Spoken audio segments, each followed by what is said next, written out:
Hi and welcome to How to Use CAD. I'm Tom Norris, and for today's tutorial we're going to take a look at how easy it is to create logos using CAD. By the end of the lesson you should have no difficulty in creating a lovely new logo for your brand. All you need is a little imagination and mix it with CAD.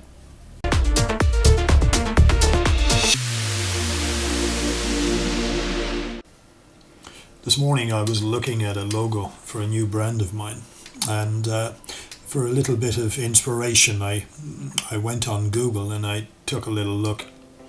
I was looking at a logo initially with the initials DS, and I see loads and loads of really smart logos designed by various. Now a lot of them, of course, are subject to copyright and so on, and but they're excellent. Just browsing through, they're excellent for stirring the imagination or inspiring you to create something for yourself. So it does pay. Have a little look around if you're thinking about doing a logo or you're looking at upgrading. Have a little look around Google and just type in abstract art logo. And as I say, some really smart designs out there. But if you do happen to find something you like, they don't need to be initially, I don't think they need to be too complex. Say for example like this one, a little bit more complex, and I think you'll wait until you're into the 3D with CAD before you embrace having a pop at that. But there's still lots of pretty decent logos. I don't mean that simple either, but lots of logos that we can have a crack at. So what I did was I downloaded 2 or 3, and as you can see we've got them here, and I thought for today's lesson what we could do is just pick one just to demonstrate what tools I would use and how it's possible to do it. There's obviously various ways of doing it because CAD is such a fabulous package that you could do it about 10 different ways and use a wide variety of tools. So if you see me using tools that perhaps you wouldn't utilize for whatever it is I'm doing, then that's fine too. It's just that we chop and change and swap depending on so many different circumstances that it's all okay as long as you manage to achieve the goal, whatever it is you're doing. I like the one in the middle because it's got an element of 3D in it, depending on how you look at it. You look at it and it's 2D, but if you look at it and you can sometimes visualize a twist on here, which is implying a bottom section and another side. But so what it is for the lesson, we're going to have a little look at doing this. Now, looking at it, we have to make a few judgment calls first. So let me see. Let me just see for a second roughly what the widths are. So the widths of the lines are.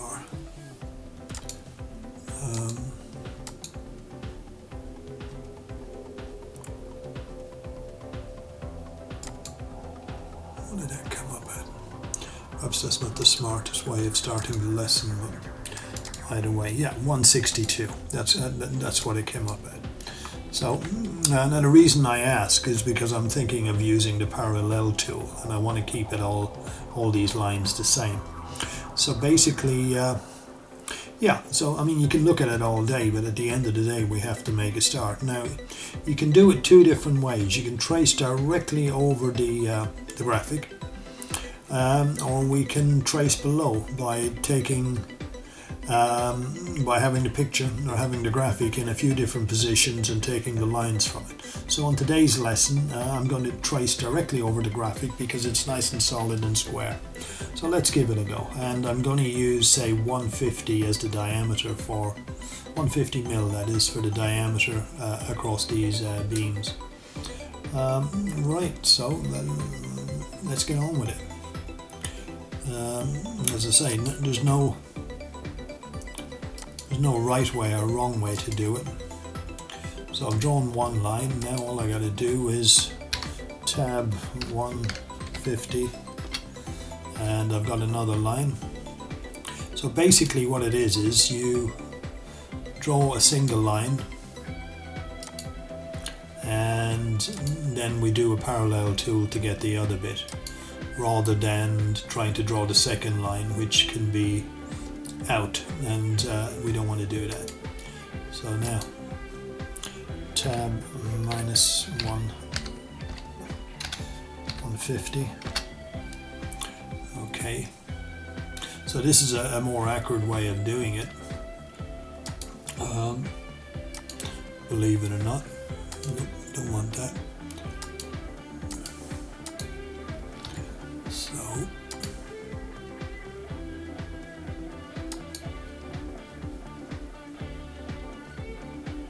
just going to move that line onto it. Turn off snaps if we have difficulty moving the lines. That's better. And tab down -150. So you can, as you can see, we're getting the lines.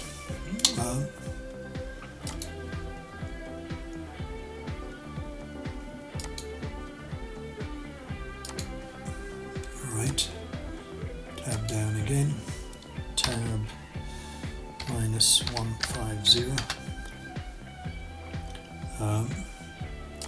Yeah, so again, it's a great exercise, and you're going to use loads of tools to work this out.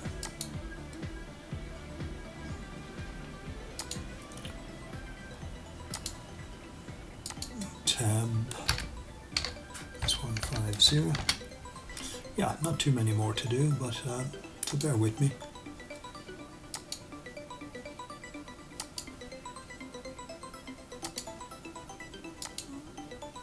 Tab -150. Now we need to do one or two verticals. Done that one.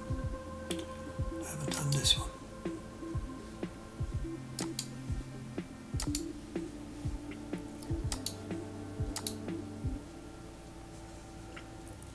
Right, let's see what I haven't done. Usually I forget things. Yeah, a little one here.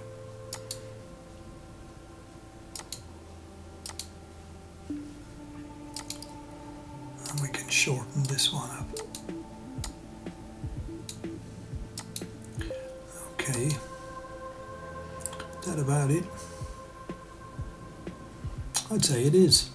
So you know what we do now? Well, no, let's do it this way. Let's just make a copy. So if we do need to go back, it's probably wiser. And of course we need to reference that one. Right, so now most of the tools I need are on my pop-up tool menu, and for starters. So what I would say is, when you're doing this, work with what you know. Meaning, if you can see something works, use it. And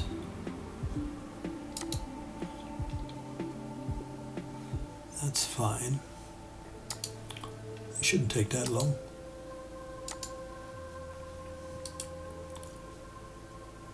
The Meet Two Lines tool. No, that's wrong.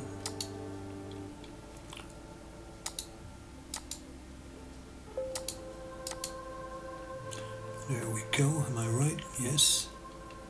Straight up here.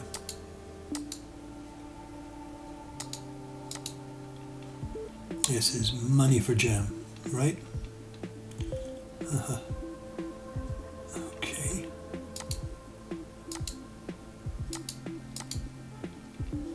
And what am I leaving out? Yeah, I'm going to have to run a few lines now.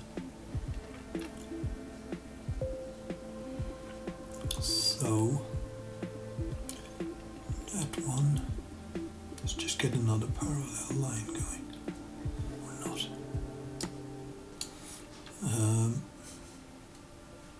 Put snaps back on.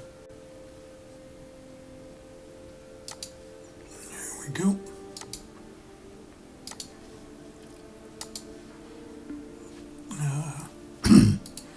yeah, the meet two lines, that should help me out.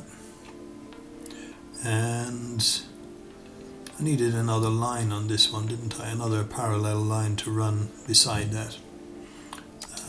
So we're going to go tab 150, and I needed a parallel line here, tab -150, and if I get my meet two lines again, there we go. So am I making a mistake here? I don't think so. I think we're good. I think we're good to go.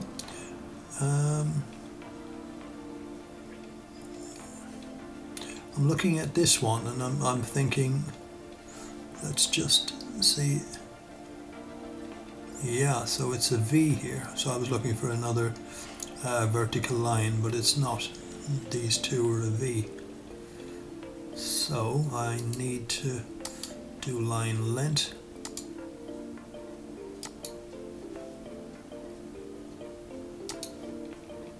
So if I do line length,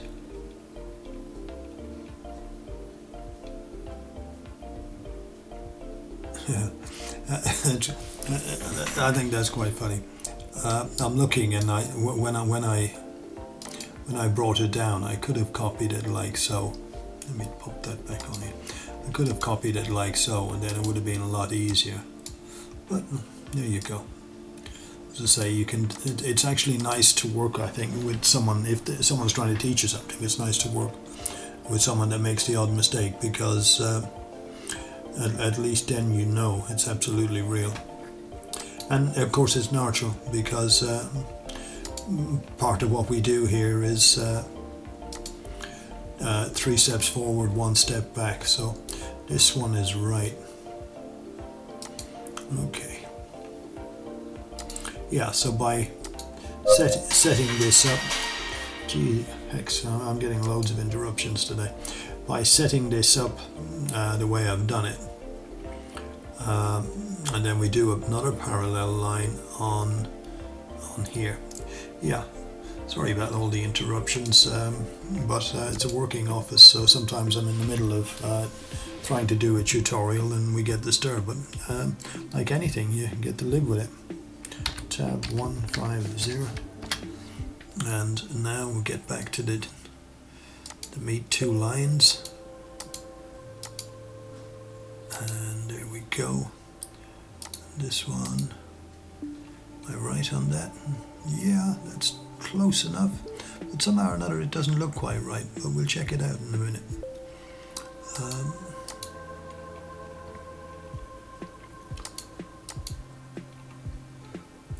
Yeah.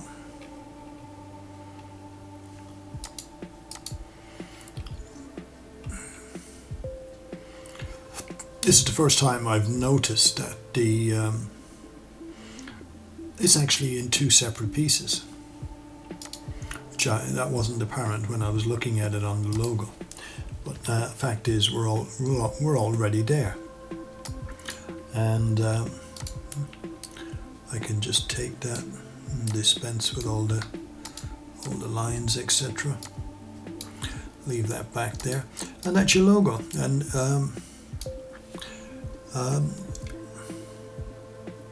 it's actually meant to be DS. So no, we're not quite done, are we? I can just see there's a few errors here. So again, let me just take a line from here, baseline, so that I can line up the one below. We're not quite done because my this one doesn't protrude enough like above. So now we're going to do it. We're doing it in another way.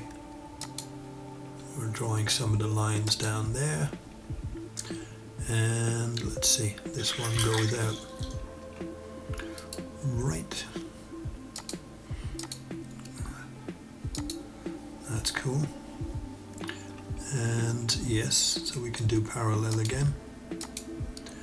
Parallel tab 150. 50.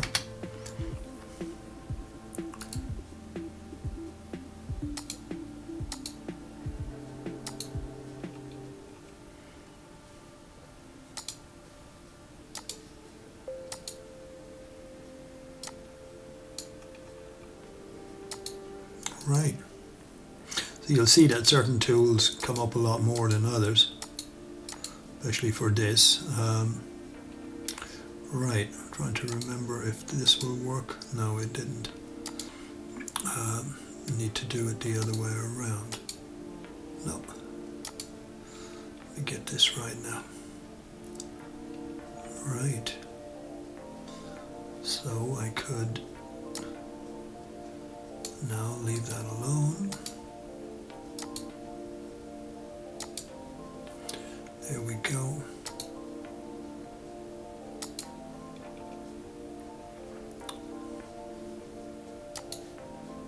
So are we there? Yes, now we're there. Two separate pieces, just like above. So we're spot on. But now we've done all the lines, and as you can see, they're all separate lines. There's not much you can do at this stage. So the next step is, well, I leave that just like that, and then I'm going to place save. And what I'm going to do now is use the Join polyline, and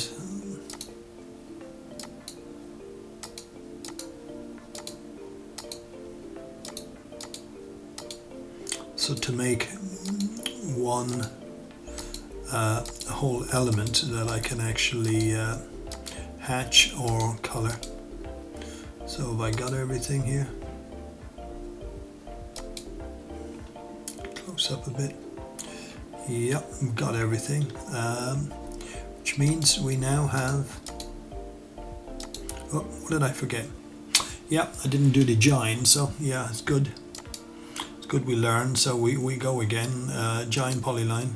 So we go 1, 2, and because this is a separate entity, I should do finish on that one, and then before progressing to the next one.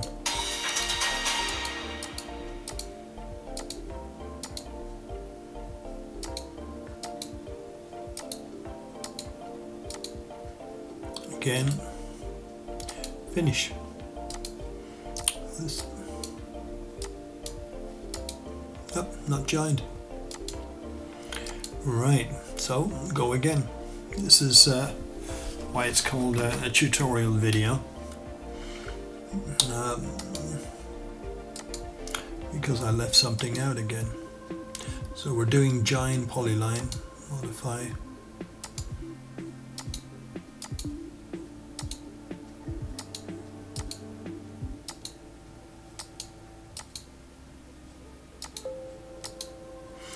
Yeah. Again, what I missed was that this is a separate item. So in fact, you've got 3 elements here. 1, 2, and 3. So put them back in order now. Right, so when it comes to filling and hatching, you've got 3 items to hatch. So again, these are all in white, so we could put this on in black background, but we don't need to do it. Let's just hatch it first, and yeah, let's just do a simple hatch, and then it's proof of concept, as they say. Oops, interesting. So we got to take the hatch out of the center. Yeah. That's really quite interesting. I wasn't expecting that. Let's see if this hatches on its own, or the same thing going to occur. It does, yeah. So we got to dehatch the bit in the middle. Right, again now, there's loads of different ways of doing that. So how do we want to do it? We could do it this way.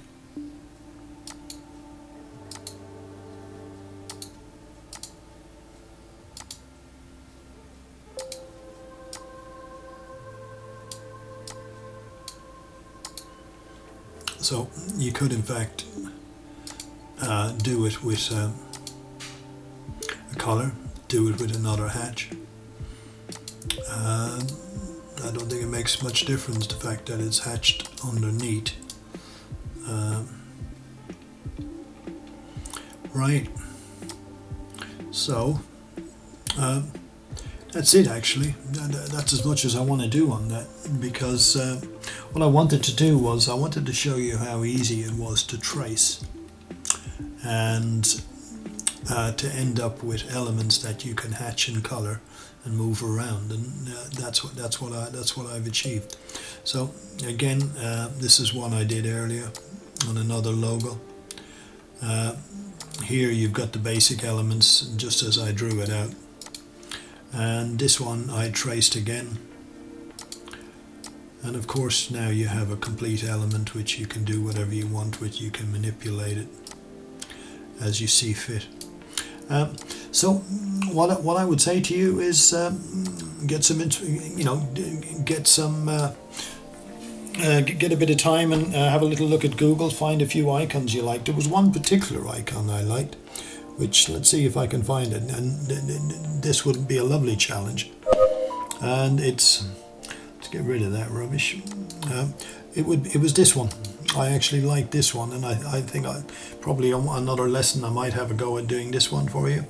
But either way, have a go yourself. But the main thing is you now realize that CAD can be used for creating fabulous logos, and add a little editorial underneath, put the slogan in, put the company name, and just play with it.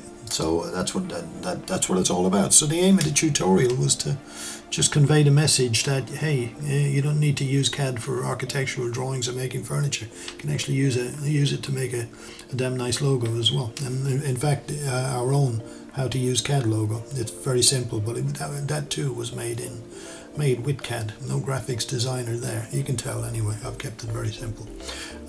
Okay, thank you very much for watching. I'll see you on the next video.